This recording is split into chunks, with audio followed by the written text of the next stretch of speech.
Hey everybody, it's Emily, the Crazy Worm Lady. I'm here today to make our bin for our African night crawlers. So I've been promising to show you guys how I make my bins start to finish. This bin, to be honest, might be a little bit deep for what I'm looking for. It's an 18-gallon Sterlite bin, and like I said, this is just what I had around. You want to keep in mind that not all worms go very deep into their bedding, so it's not always ideal to have these deep bins, especially like the red wigglers that kind of feed on the surface.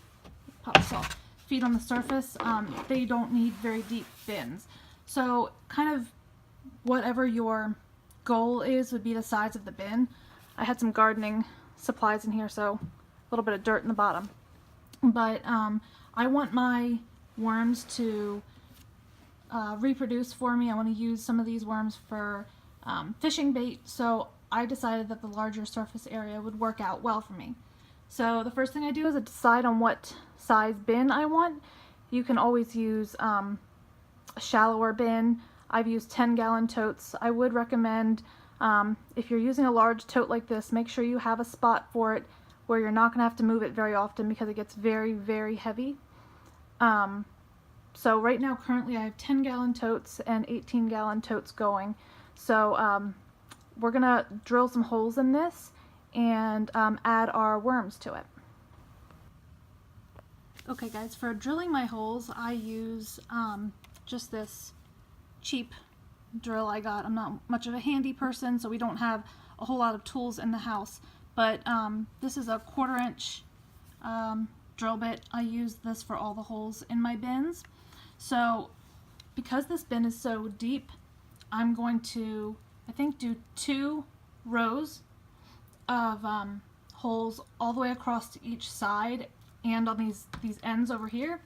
And then I'm going to load up the top with them as well.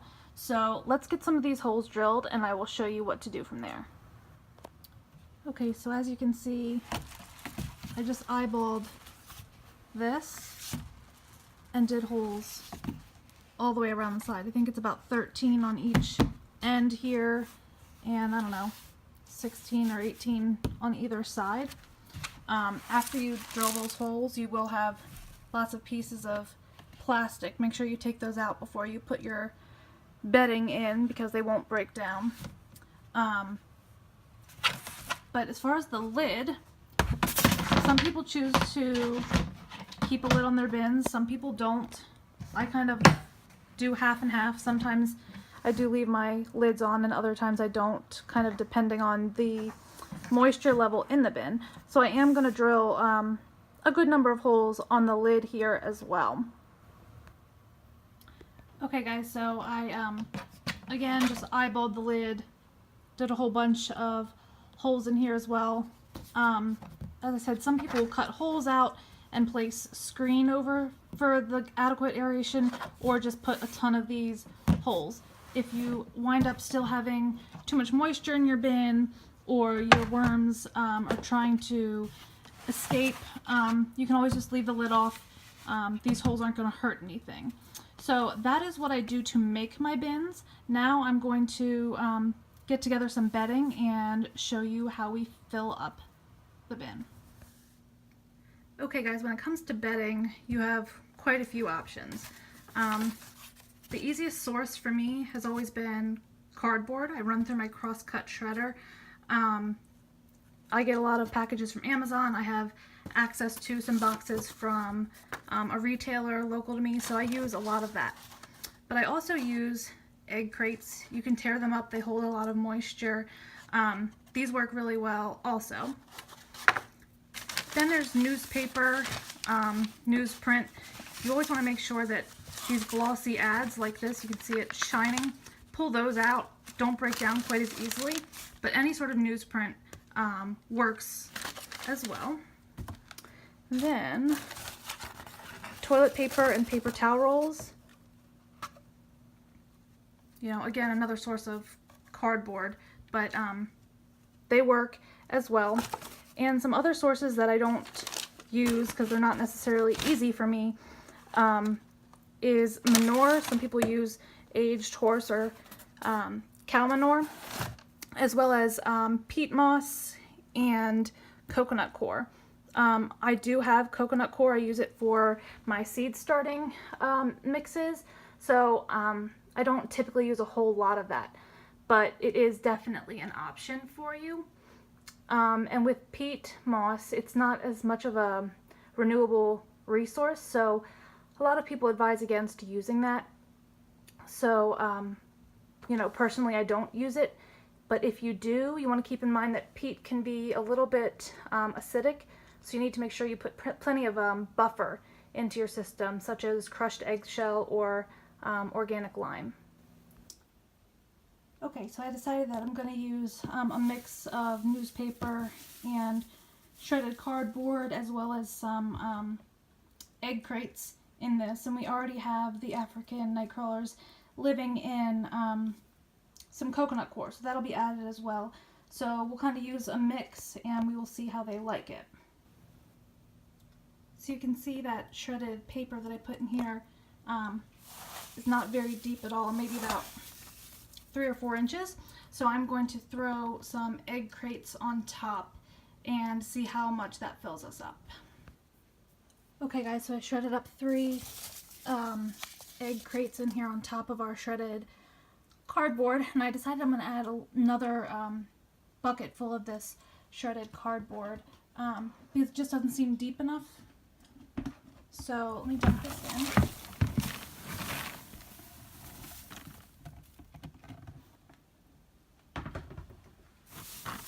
Just mix this around, and that brings us maybe not quite halfway up, but definitely I think a good living environment for the worms. So I'm going to soak this down with some water, and then we will introduce the worms to their new home. Okay, so I've let this bedding soak in some water. I just checked it periodically and waited until it got to the appropriate moisture.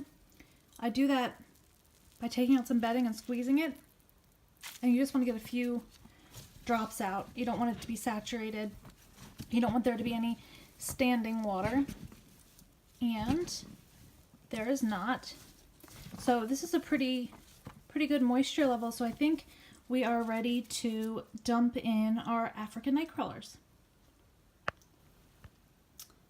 Okay, so I just poured the contents of a 5-gallon bucket that I had with my African night crawlers in it, and I've just added that to our bin. This is a brand new species of worm for me, and so I dumped it right on top of the bedding that we had in here, and I think it's a good amount now that we have the bedding that they were in, that I had them in, which was just some coconut coir in a bucket, and I just poured that all over the top here. There was still some pockets where it looks a little dry, like the coconut coir never quite rehydrated, but there was also a little bit of standing water at the bottom, so I think the moisture level will even itself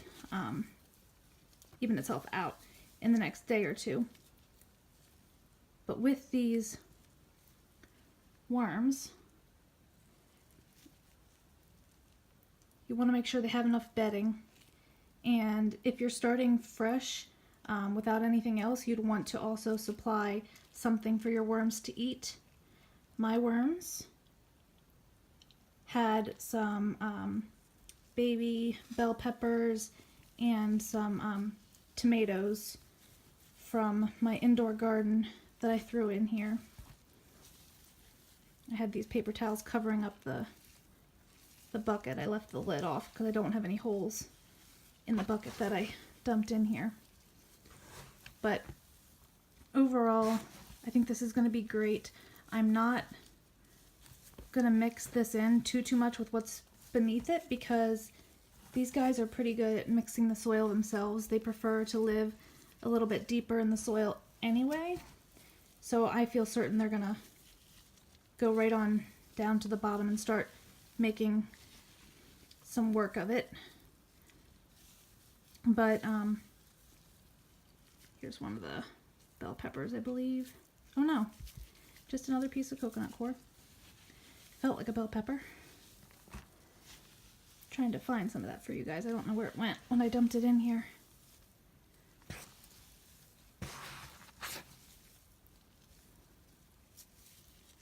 But if you check out my African nightcrawler video from last week, you will see the food that I put in for them. These are just some sprouts. In the starter mix they sent me, there were some sprouts in it, and so I just left them in there.